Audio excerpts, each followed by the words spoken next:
各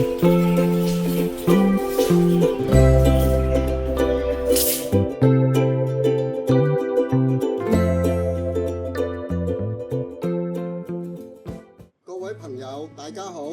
今集我將會介紹一套陳式太極雙刀套路同埋佢嘅練習方法。首先，我會介紹雙刀套路裏面嘅重要組成部分——雙刀花嘅練習方法。有興趣學習雙刀套路嘅朋友，只要跟住內容一步一步咁樣去練習，就可以學識雙刀花，然後再進一步學習雙刀套路。以下係一啲關於雙刀花嘅片段，請大家細心欣賞啦。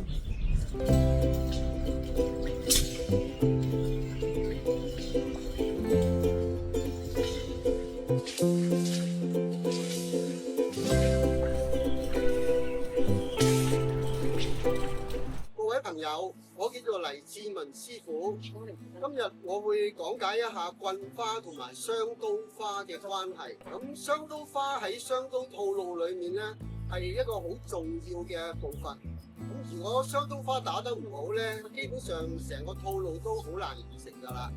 但係初學雙刀花嘅時候呢，由於比較難了解佢嗰個結構同埋組織啊咁樣，所以就初學係好難掌握嘅。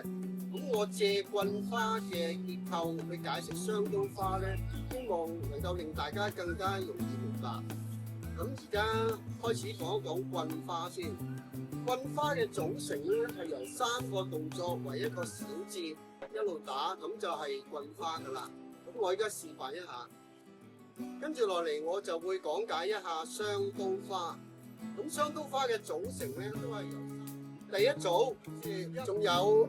因為太極裏面咧，我哋係有分虛實嘅，而雙刀花裏面其實亦都係有分虛實嘅。